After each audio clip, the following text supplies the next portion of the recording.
mon enfance a été parisienne, mais un petit peu dans une Bretagne, vraiment pour moi c'était le paradis terrestre qu'un jour... C'est vrai que la Bretagne qu'on imaginait, on est arrivé avec et la musique et l'écriture, et puis bon, l'inscription... Passer des Bretons de Paris aux Bretons en Bretagne, c'est un passage. Rendre réel un fantasme, c'est-à-dire désirer assez pour arriver à rendre vivant et réel ce moment-là, ça c'est quand même...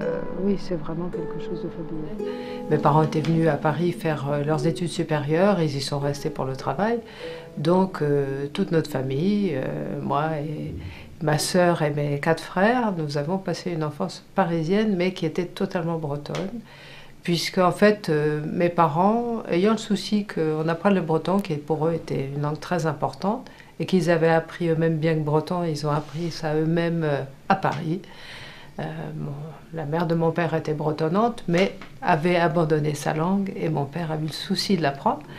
Et donc ils nous ont mis tous les deux à Kervreis, rue Saint-Placide, où j'ai appris le breton. Et puis surtout aussi au Scout Blaymore. Alors les Scouts Blaymore qui existaient à l'époque et qui nous donnaient toute une formation culturelle bretonne, et qui m'enthousiasmait, honnêtement. C'est-à-dire qu'en fait, on y apprenait le scoutisme, bien sûr, mais aussi la culture bretonne, la danse bretonne, les chants bretons. Depuis ce temps-là, mais toute petite, j'ai vraiment nourri une affection totale pour le chant breton.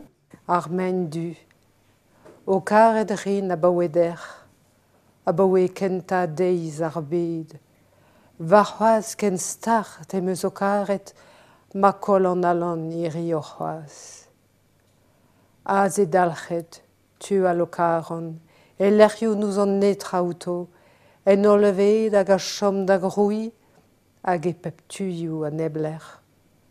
Epon o dehors o caredris, o noz a lugernaz emdeiz, rebar de neon a vein du, a neuze dres, en deux terbenement.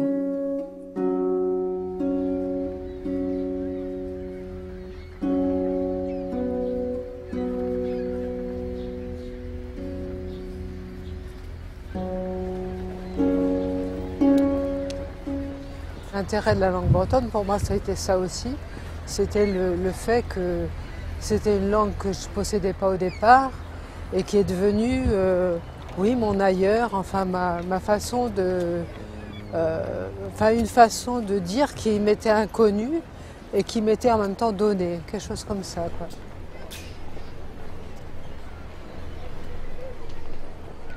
Et je pense que en fait, le fait d'écrire aujourd'hui, j'ai un peu ce sentiment-là, c'est-à-dire que dans quelque langue qu'on soit, même si on reste dans la sienne propre, sa langue maternelle, je pense qu'on est toujours dans la traduction. Quand on écrit, on essaie de traduire le monde qui est le nôtre, et puis que de le faire partager. Mais pour moi, écrire, c'est traduire mon monde dans une langue que j'espère abordable par les autres.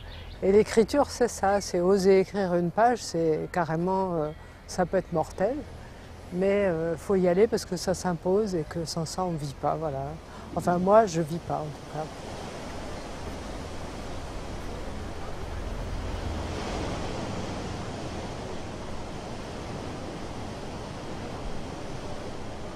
Je vous aimerai depuis hier, depuis le premier jour du monde. Demain, je vous ai tant aimé que j'en perds le souffle aujourd'hui. Là, tenue, je vous aime ailleurs, dans des lieux inconnus de nous, dans l'univers encore à faire, elle est partout de nulle part. Sans nom de vous, je vous aimais. Votre nuit brilla dans mon jour comme une immense pierre noire, et c'est alors que je suis née.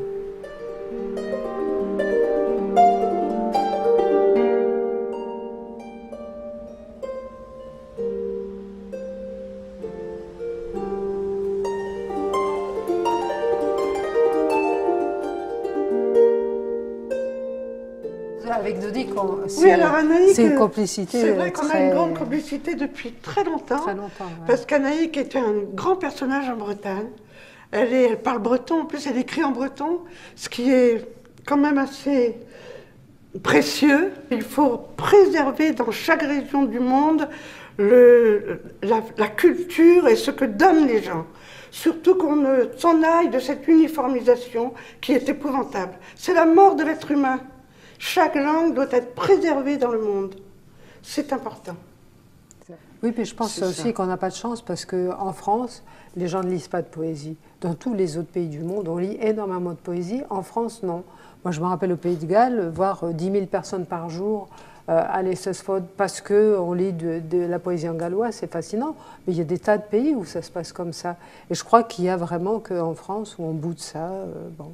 Et c'est dommage. Et donc, je pense que là, la maison que dirige de Dick permet justement quand même d'en parler un peu. C'est une bagarre. Ça te plaît bien? C'est une bagarre. Ben oui, on est fait pour ça, on est du bout de la Bretagne, là. On sait, et voilà.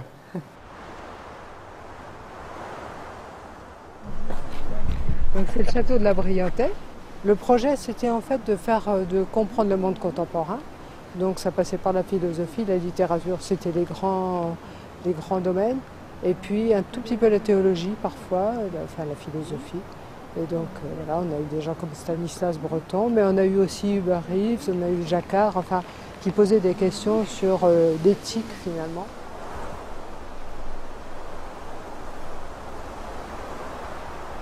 J'ai découvert aussi un autre monde, mais que je connaissais pour partie parce que je parlais breton, parce que j'écrivais en breton, parce que je connaissais beaucoup de gens dans le mouvement breton. Et quand j'étais à la Briantais, ici, j'ai passé mes examens à la fac, c'est-à-dire j'ai fait un doctorat, etc. Donc j'allais à la fac en plus, enfin bon, voilà. Donc en ce moment, je travaille sur l'histoire du mouvement Scout Blaymore. C'est rare que je fasse quelque chose qui ne soit pas de la fiction, mais bon, ça m'arrive parce que j'ai beaucoup appris de ce mouvement et je pense qu'il a été important pour beaucoup de gens en Bretagne. Donc c'est important de faire l'histoire. Mais aussitôt, je me plongerai dans la fiction parce que voilà, c'est quand même pour moi ce qui est le plus intéressant. Ouais. Et j'ai toujours bien sûr des idées. Après, c'est le temps qui manque parfois. Mais il faut savoir se donner. Voilà. Ça se traduit en breton, il faut savoir se donner. Savoir se donner le temps. Il y a redekaout en amzer, rede meredio taput en amzer, ganemrei din me maunan, enemrei en amzer de scriba.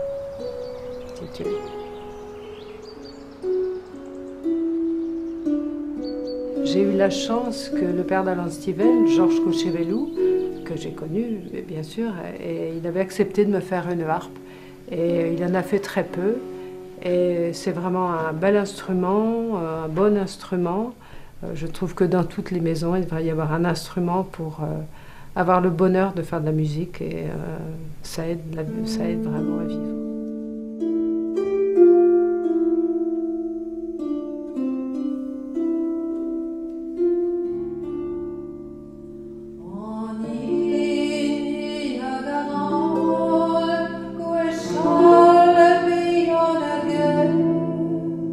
Oh,